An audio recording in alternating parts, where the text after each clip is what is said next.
a morte dele foi o suficiente para nos resgatar do poder do pecado, das trevas, e nos transportou para a luz. E isso vale a pena ser anunciado, ser divulgado, porque ele fez isso porque ele nos amou e demonstrou esse amor entregando a sua vida. Ao pastor dessa igreja, pastor Azéias, pastor Juscelino, ao pastor Rubens e todos os outros pastores aqui da Assembleia de Deus em Viçosa, muito obrigado pela oportunidade que me concedem de estar aqui. Fazem aproximadamente uns 8 anos atrás eu estive aqui pregando a palavra de Deus, e Deus me concede a oportunidade de retornar a esta casa e testemunhar aos irmãos que ele tem sido bom, tem sido fiel. Amém? Lucas capítulo de número 10, versículo de número 30, para resumir a leitura. Respondeu-lhe Jesus: descia um homem de Jerusalém para Jericó e caiu na mão dos assaltantes, os quais despojaram e, espancando-o, se retiraram, deixando-o meio morto. Casualmente descia pelo mesmo caminho certo sacerdote, vendo-o, passou de largo. De igual modo também um levita chegou àquele lugar e, vendo-o, passou de largo. Mas um samaritano que ia de viagem chegou perto dele, viu-o e moveu-se de compaixão. Aproximando-se, atou-lhe as feridas, deitando-lhes azeite e vinho. Por favor, repita bem forte: azeite e vinho. Muito obrigado. Então, pondo-o sobre a sua cavalgadura, levou-o para uma hospedaria e cuidou dele. Partindo no outro dia, tirou 2 denários, deu-o ao hospedeiro e disse-lhe: cuida dele, e tudo o que demais gastares com ele, eu te pagarei quando voltar. Muito obrigado, e podeis assentar. Meus irmãos, sendo objetivo na transmissão desta meditação nesta noite, nós estamos diante de um texto muito conhecido, uma passagem bíblica que todos nós temos conhecimento dela. E nesta noite eu quero fazer 2 observações sobre essa história, sobre esta parábola propriamente dito. A primeira observação refere-se à parábola em si, e depois uma observação sobre o que podemos entender dentro do campo escatológico dentro desta parábola. Esta parábola se tornou muito conhecida por causa de uma história que, antes dessa parábola ser pronunciada por Jesus, já havia se desenrolando, ou havia se desenrolado no passado e continuava com consequências ativas dentro da comunidade judaica. Quando Jesus exerce seu ministério, ele enfrenta algumas dificuldades. Todas elas ele ultrapassou, é claro. Mas havia alguns grupos, algumas seitas dentro da comunidade judaica que não aceitavam a mensagem que Jesus pregava, que não aceitava o ministério dele e nem a forma como ele se aproximava das pessoas. Como ele se aproximava das pessoas, não se importando com elas, abraçando, dando atenção, conversava com o leproso, encostava em leproso. São princípios que a lei reprovava, e em muitas vezes as interpretações grotescas da lei levava-os a olhar Jesus com um olhar diferente. E Jesus dava muito atenção para as pessoas, e até esse grupo problemático que fazia parte do culto dele tinha oportunidade para falar. E um grupo muito difícil que cercava Jesus nas suas ministrações eram os doutores da lei, os homens sábios, os intérpretes da lei. E esses homens, em todas as oportunidades que eles conseguiam obter no meio da pregação de Jesus, eles usavam essas oportunidades para tentar embaraçá-lo, para tentar dificultar a sua mensagem e envergonhá-lo diante das pessoas que estavam à sua volta. Nesse caso aqui, acontece exatamente isso. Chega um moço e faz uma pergunta para ele a respeito da vida eterna. Esse moço que aparece nessa história aqui, que escuta esta parábola pronunciada por Jesus, começa essa conversa perguntando para ele o que teria que ser feito para se conseguir alcançar a vida eterna. E ele faz essa pergunta para Jesus, conhecendo os preceitos e as interpretações da lei de forma bem profunda, e ele faz esta pergunta para Jesus para pô-lo à prova, para dificultá-lo, ou tentar envergonhá-lo diante das pessoas. Se você lê a parábola desde o seu início, você vai ver que ela começa nesse ambiente de um homem chegando até Jesus e tentando embaraçá-lo. E a conversa se estende um pouco mais, e ele chega a dizer para Jesus, quando Jesus o pergunta, o que é que a lei diz? Ele diz, a lei diz que temos que amar a Deus sobre todas as coisas.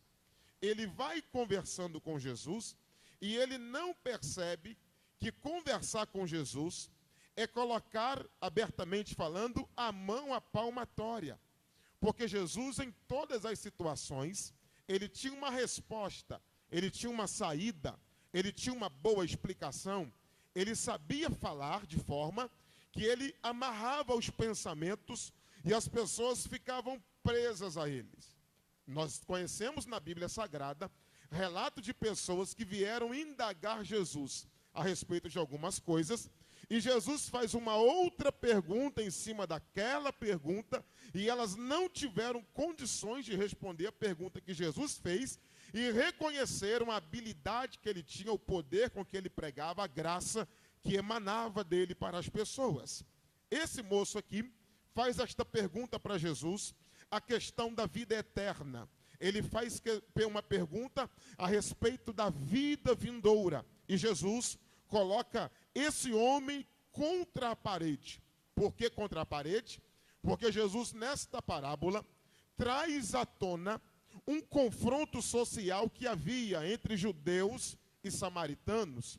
Todos nós sabemos que judeus e samaritanos tinham uma dificuldade de se relacionarem, porque quem estava em Jerusalém olhava para Samaria e olhava eles como desobedientes, olhava aquele povo não como um povo de um sangue puro, mas de um sangue misturado. E eles tinham dificuldade de aceitar o comportamento dos samaritanos. Se você observar no texto onde lemos, ou no capítulo onde lemos, você vai ver a partir do versículo 26, 27, 28, 29, até o 30, onde começa a parábola, Jesus conversando com ele, e ele buscando uma forma de prendê-lo, de travá-lo, de segurá-lo nas palavras. E Jesus, no versículo de número 29, para resumir, ele, porém, querendo justificar a si mesmo, disse a Jesus, quem é o meu próximo? A conversa se estende, porque Jesus falou que devia amar o próximo. E ele, olhando para Jesus, disse, então explica para mim, quem é o meu próximo? Para Jesus responder a pergunta dele, Jesus traz à tona o que eu já lhe disse, o confronto social que havia entre esses dois povos, e começou a contar esta parábola. A parábola é que descia um homem de Jerusalém para Jericó, e ele encontra com salteadores, com assaltantes, que pegam ele e batem bastante nele. Deixam ele quase morto à beira do caminho, e despojaram ele, pegaram tudo que ele carregava, e levaram embora. Aí Jesus continua a parábola dizendo que nesse mesmo caminho descia um sacerdote. Passou de longe e não deu atenção.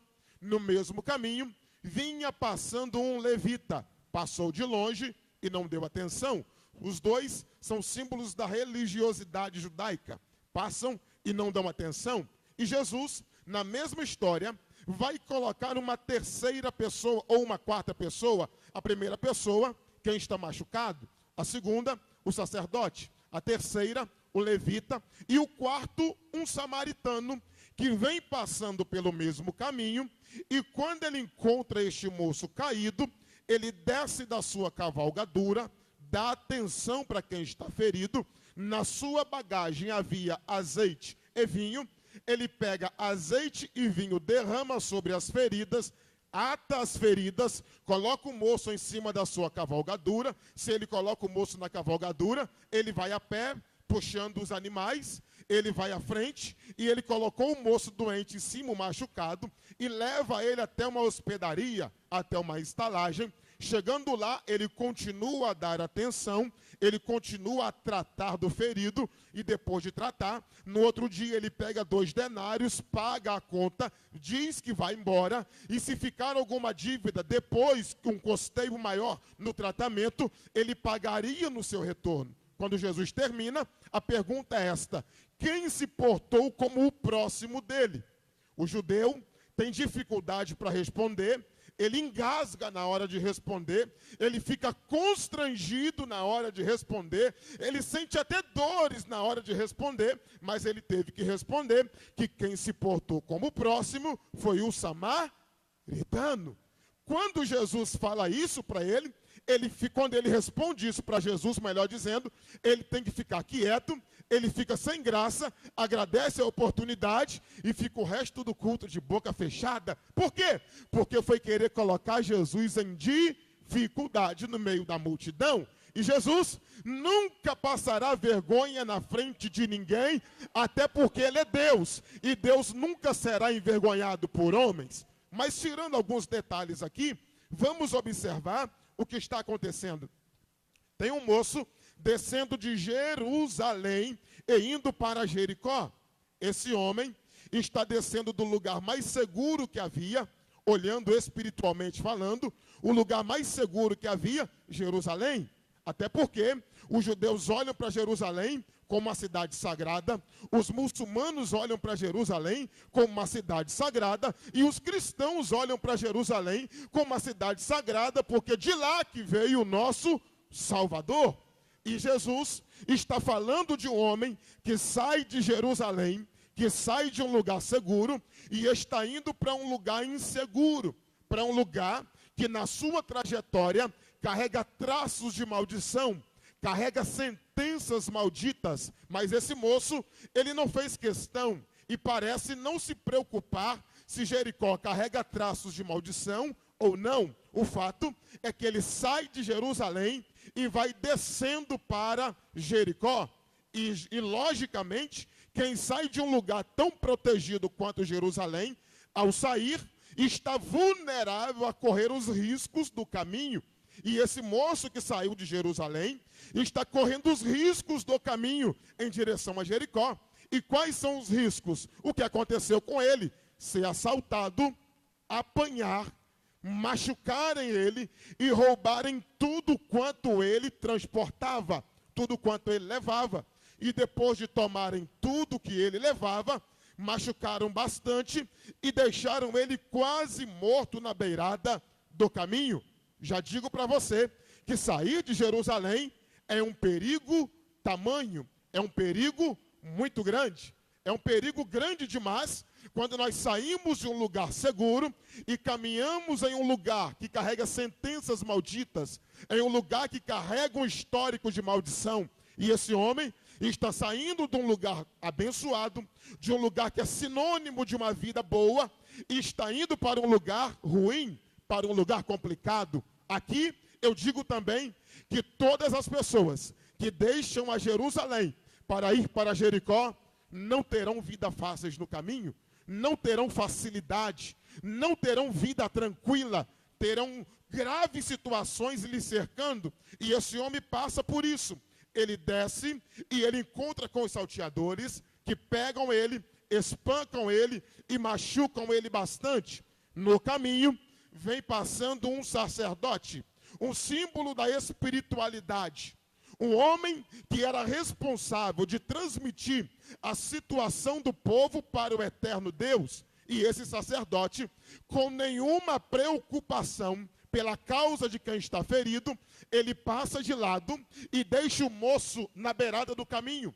Ele passa distante, ele não quer tirar a prova dos 9. E ele sabe que se ele chegar para perto e ver e constatar a morte, ele fica impuro. E ficando impuro, ele ficaria afastado do seu serviço por um tempo. E ele leva isso em consideração. Se eu chego perto e ele está morto, eu tenho que ficar afastado do meu serviço espiritual hoje. Se eu chego perto e ele está morto, exemplificando, não vou poder dirigir o culto hoje. Não vou poder oficiar hoje, porque eu encostei em um morto, encostei em um cadáver. 7 passos de distância era o que ele escolheu para passar do homem que estava na beirada do caminho.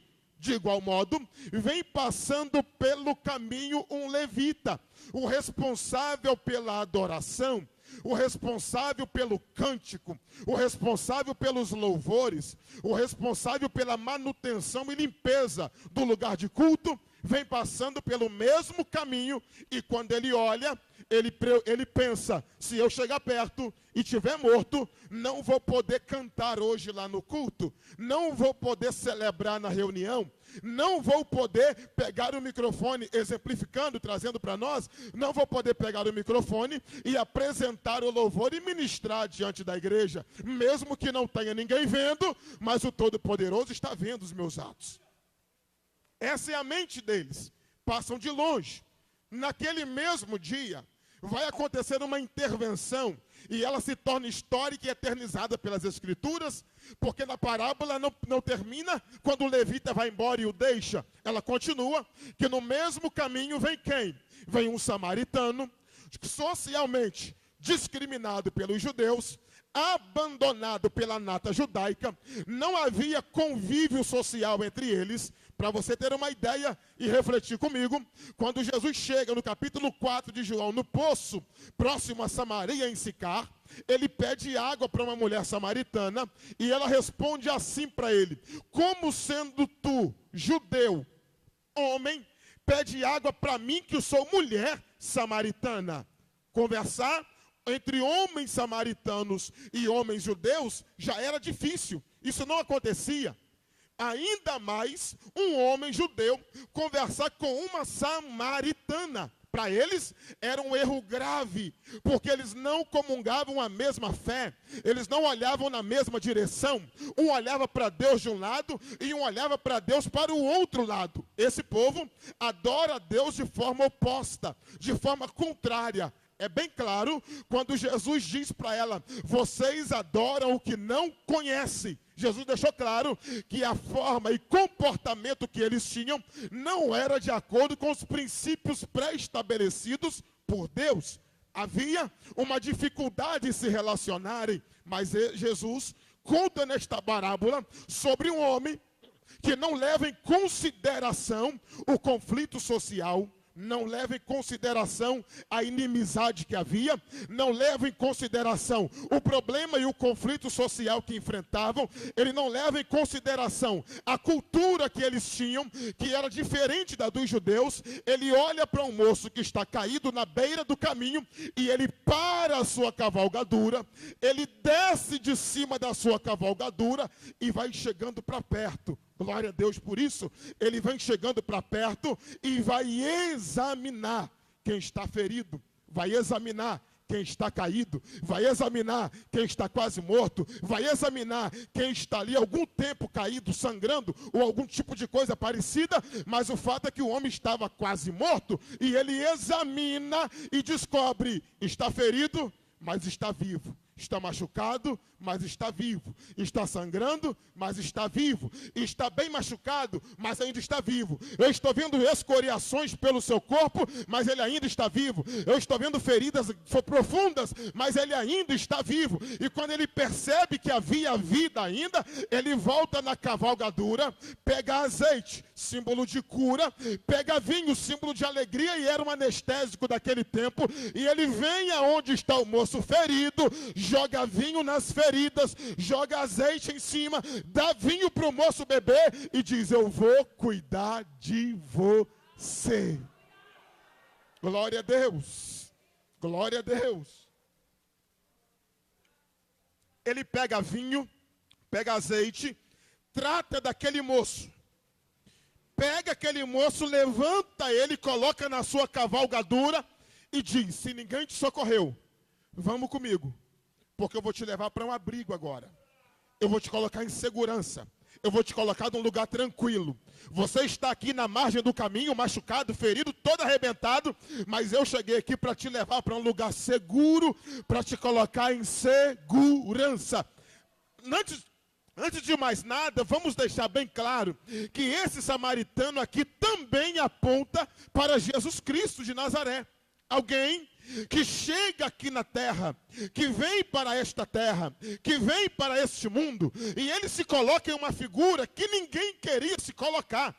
Claro que nenhum sacerdote, contando uma parábola dessa, iria colocar uma figura que o representasse dentro de uma cultura contraditória. Ninguém que contasse essa história, se não fosse Jesus, o colocaria como personagem principal numa figura de uma cultura rejeitada daquele tempo. Mas Jesus olhava para a cultura dos sacerdotes, olhava para os costumes deles, e ele percebe que a figura dele é a figura do samaritano. O que se importa com quem ninguém se importa, o que para com quem ninguém para, o que chora com quem ninguém chora, o que cura quem ninguém cura, o que alegra aquele que ninguém alegra. Eu vim aqui dizer para você que Jesus trouxe na bagagem dele para a terra vinho, cura, azeite, anestésico e alegria. Eu quero que você entenda o que eu vou falar para você aqui nesta noite.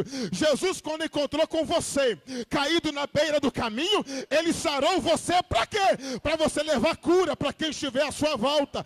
Ele sarou você para você sarar mais alguém. Eu quero que você levante a sua mão nesta noite, levante a sua mão mais alto que você puder.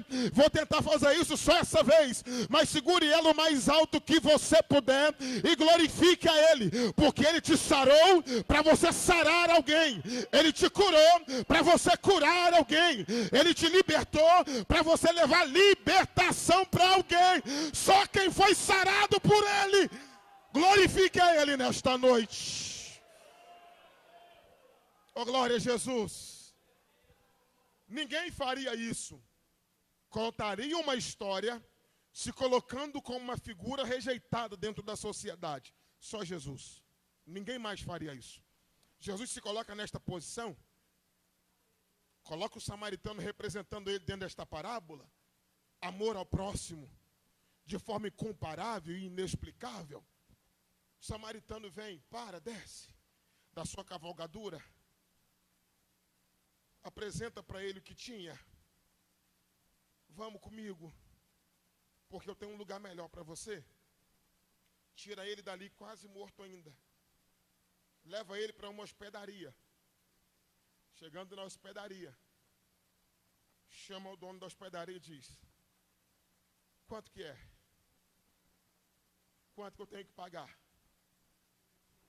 Que eu tenho que gastar? Como que eu resolvo esse problema? Como que eu quito a dívida desse moço aqui? 2 denários é o suficiente, respondeu o dono. 2 denários basta. Pegou os 2 denários, pagou e disse: eu vou embora. Estou partindo. Se gastar alguma coisa além do que eu já paguei, quando eu voltar, eu vou pagar a dívida. Samuel, se esse samaritano é Jesus, onde é que estão os 2 denários? Eu te convido a enxergar o Calvário aqui nesta noite. E na mão direita você vê um denário, na mão esquerda você vê o outro. Quando você olha para a cruz, você vê um investimento que ninguém faria pela sua alma. Quando você olha para o Calvário, você vê um homem se passando por samaritano, gastando 2000 anos de história só para mudar a minha e a sua, só para alcançar a minha, você, só para tocar em mim e você aqui nesta noite. E quando eu olho para a cruz, eu consigo enxergar o samaritano que é Jesus. Oh, glória! Oh, glória! Eu consigo enxergar o samaritano que é Ele fazendo isso por mim e por você. Vamos observar o que o samaritano fez.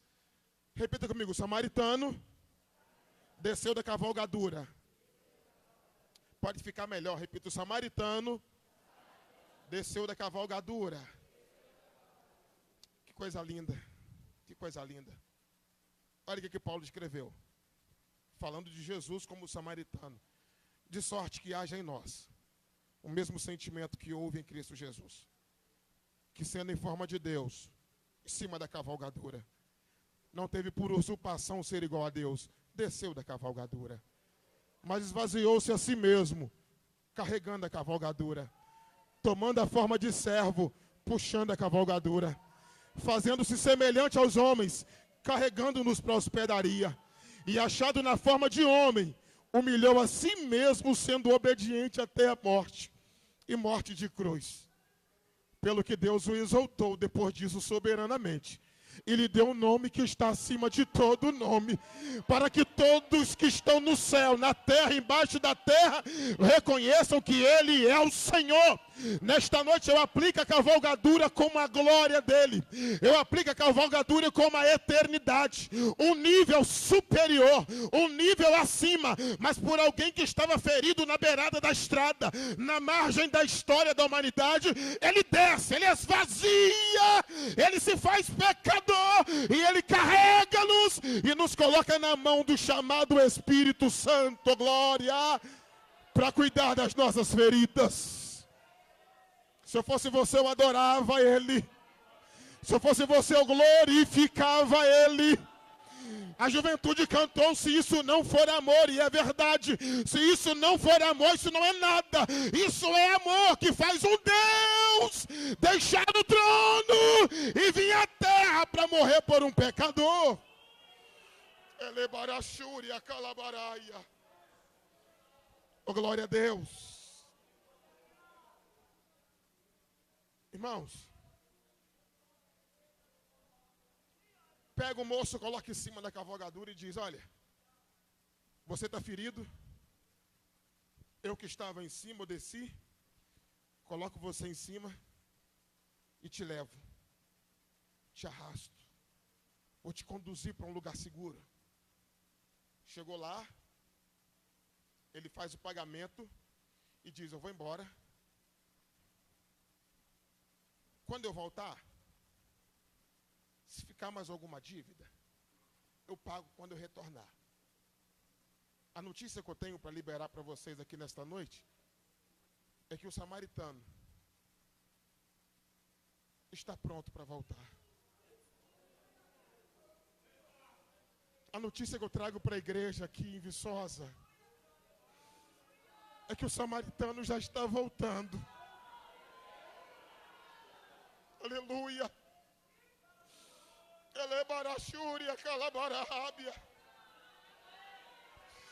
A mensagem de Deus que eu trago aqui para Viçosa no Congresso de Missões é: cuidado, fique preparado, porque o samaritano está voltando e daqui a pouco a trombeta soa. Daqui a pouco a trombeta toca e ele recolhe os salvos para a glória. Eu vou viajar. Quando eu voltar, eu pago o gasto que tiver. Preste atenção no que eu vou te falar. Segundo os matemáticos bíblicos, segundo os entendidos do assunto, esses 2 denários apontam para 2 milênios que transcorreria a dispensação da graça.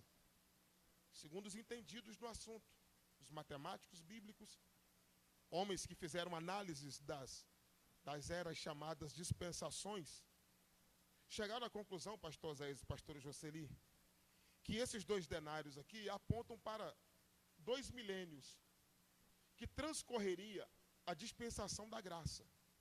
Entenderam, irmãos? Amém? Não estou afirmando, só estou fazendo uma observação sobre um pensamento que existe sobre os 2 denários. Olhando desta forma, nós diríamos: dentro de pouco tempo se completa 2000 anos da morte de Jesus.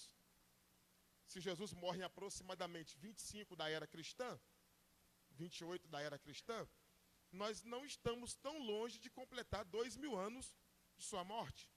Não existe um matemático que precisa essa data da morte dele, não havia recursos de se deixar isso materializado. até porque as escritas aconteceram um bom tempo depois, e até quem escreveu sobre sua morte não fez questão de deixar claro o ano exato da sua morte. Talvez para ser exatamente um mistério para nós. Não sabemos exatamente quando se completa 2000 anos da morte de Jesus Cristo. Mas outro detalhe a respeito, uma observação a respeito disso, é que se completa 2000 anos, ou se vai completar 2000 anos, ou se daqui 20, 30 anos, não sabemos quando exatamente, mas o fato é que nós estamos nas margens dos 2000 anos. E nós sempre, quando pregamos, falamos, já faz quase 2000 anos. Quantos de nós já não usamos essa expressão? Já fazem quase 2000 anos que Jesus entregou a sua vida por nós na cruz do Calvário. Levando em consideração essas observações feitas, expostas aqui, vamos considerar que ele resolva voltar antes do período. Se ele resolve voltar antes, a parábola já deu um amparo. Se eu voltar depois e tiver gasto, eu pago. Abrindo um precedente que ele pode voltar antes dos 2 denários findarem o seu custo. Os irmãos estão entendendo isso? Ele disse aqui para o hospedeiro, eu vou, e se eu demorar a voltar, se minha viagem atrasar um pouco, eu volto. E se os 2 denários tiverem acabado sua validade, ou seja, se exceder o custo, eu pago quando eu retornar. Deixando bem claro para você, para mim, para nós, que a vinda dele transcorre dentro desse período. Qual é o período? A validade do preço que foi pago. E não haverá necessidade de morrer de novo para acrescentar alguma coisa, se exceder o tempo. Até porque, lá em Hebreus, vou só falar de um texto, lá em Hebreus, quando fala sobre apostasia, quando fala sobre apostasia irreversível, falando de pessoas que se distanciarão de Deus a tal ponto de não querer voltar a Ele, o escritor aos Hebreus deixou muito claro que Jesus não morrerá de novo. Deixou muito claro que não haverá uma segundo Calvário, uma segunda morte de cruz. Por quê? Porque aquela já foi o suficiente para comprar toda a humanidade. Glória a Deus. Mas deixando uma outra observação, e se ele voltar antes? Está pago. Se ele voltar no prazo, está pago. E se ele voltar depois do prazo, está pago também. Oh, glória a Deus. Você sabe o que eu estou dizendo para você aqui nesta noite? Sabe o que eu estou liberando sobre a sua vida? Que quando Jesus morreu, ele pagou o preço pela sua vida. E ele podia voltar no outro dia que estava pago. Daqui 10 mil anos já está pago. E se ele voltar daqui 100 milhões de anos, está pago também. Por quê? Porque o sacrifício dele é único e vale por toda a história da humanidade. Outra reflexão para nós encerrarmos, outra reflexão sobre esse texto, é que ele diz, se passar, quando eu voltar, eu pago o restante. Abre uma brecha para que ele volte quando o pai bem entender. Porque ele mesmo fala, limitando-se à natureza terrena, limitando-se a esse espaço que ele estava, ninguém sabe quando se vai dar isso. Nem os anjos, nem o filho, senão o pai. Ele se limita a essa natureza quando ele refere a isso. Jesus está nas mansões celestiais. A Bíblia é clara que existe um lugar que foi preparado antes da fundação do mundo, ou desde a fundação do mundo. E o cordeiro já havia sido sacrificado, já havia sido oferecido antes do princípio de todas as coisas. O escritor está dizendo de forma muito clara para nós que antes de Deus aparecer no princípio criou Deus os céus e a terra, lá na eternidade, a Trindade reunida, o Deus Todo-Poderoso, lá estava o Filho, estava o Espírito Santo, disseram, vamos criar tudo. Aí bolaram tudo, planejaram tudo, estabeleceram tudo. E todos os detalhes da história da humanidade foram projetados e todas as respostas que a humanidade precisaria já haviam sido criadas, tudo já havia sido pré-estabelecido. E um detalhe, quando chegou na questão da eliminação do pecado da raça humana, já chegaram à conclusão que o Filho viria ao mundo, encarnar, habitar entre os homens e morrer na cruz do Calvário para nos comprar de novo para Deus. É por isso que nós falamos que nós pertencemos a Deus duas vezes. Primeiro, porque Ele nos criou, porque Ele nos fez, porque Ele nos deu vida. E a segunda vez é quando Ele nos compra para Ele de novo. Já éramos dele, nos desviamos dele e Ele nos comprou de novo. O que é que está acontecendo nessa parábola? É alguém que sai de Jerusalém, é de Deus, porque foi criado por Ele. Está descendo para Jericó e está se desligando dele, que Jerusalém era tida como uma habitação de Deus. E sair de Jerusalém é se desligar dele. E ele está indo e no caminho ele é machucado, ele é arrebentado, um símbolo da humanidade desviada de Deus, que é torturada, é machucada, é arrebentada pelo pecado. Mas o samaritano vem, desce da cavalgadura, pega e compra de novo aquele moço, quando ele paga os 2 denários para curar a dívida, as feridas dele. O que eu estou dizendo para você é que a eternidade investiu em você, para você estar aqui nesta noite. O que eu estou dizendo para você, que o investimento que Deus fez na nossa vida não se limita só a esse plano, vai continuar na eternidade. Por quê? Porque o samaritano já vem buscar aquele que ele resgatou na beirada do caminho e colocou na estalagem. Vou repetir para você melhorar o glória a Deus aí. O samaritano já vem para pegar aquele que ele resgatou na beirada do caminho e pagou a dívida dele, para levar para junto dele. E ele disse para os discípulos: eu vou, e quando eu voltar, eu vos tomarei, eu vou pegar vocês e levarei para mim mesmo, para que onde eu estiver, estejais vós também. Fique de pé comigo nesta noite. Aleluia. Aleluia.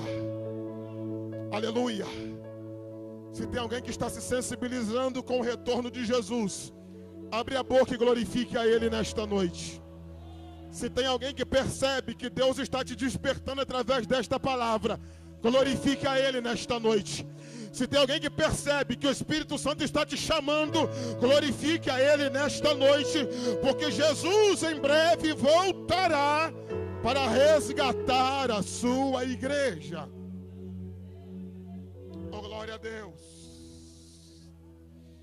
Elebarashuri akalabarahambia. Nebleri kalashuri kalamancho here karabaia.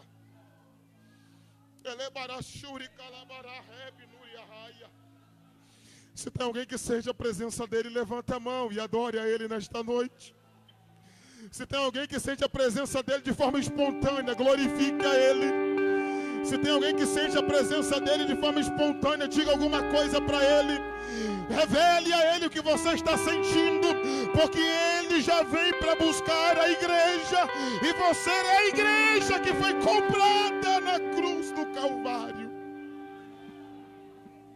Aleluia. Aleluia. Aleluia.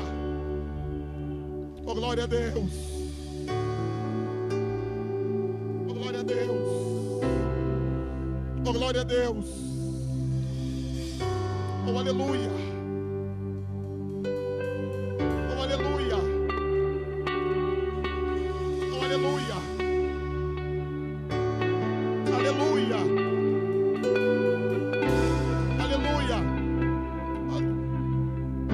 Aleluia.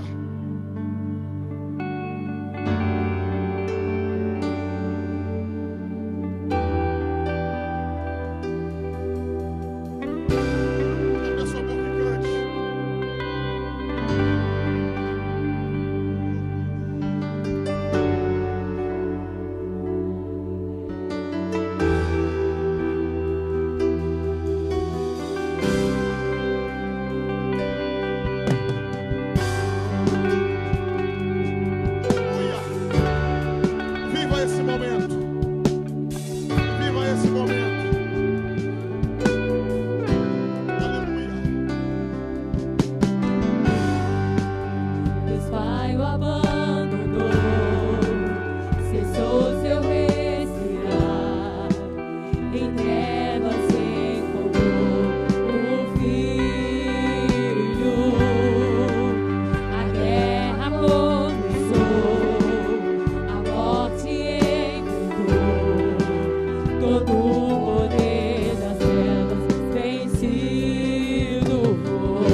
veio aqui, rendeu graças ao nome dele,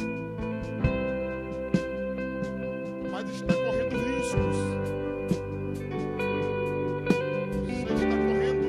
Você está em posições vulneráveis.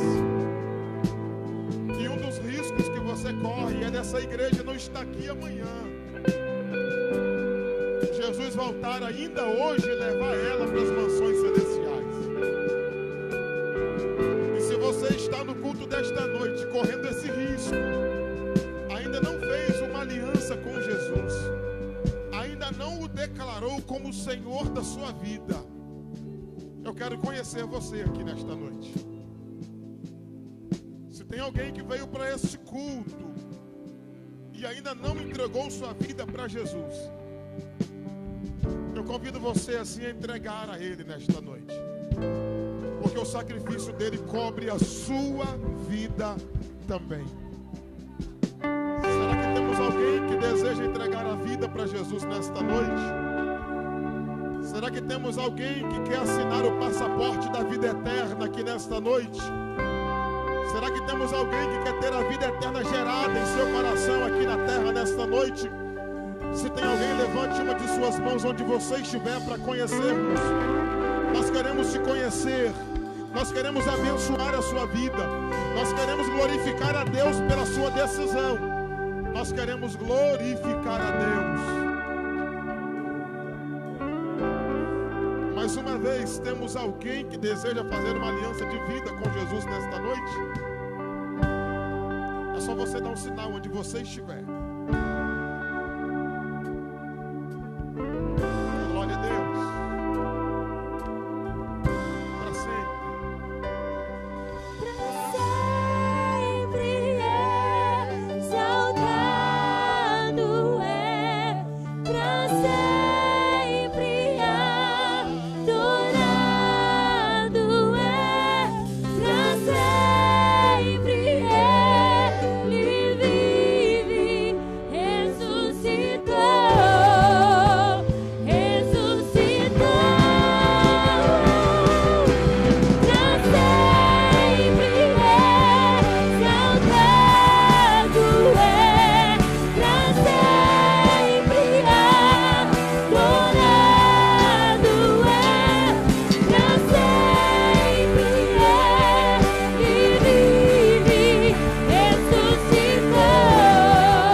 Você não pode perder o céu.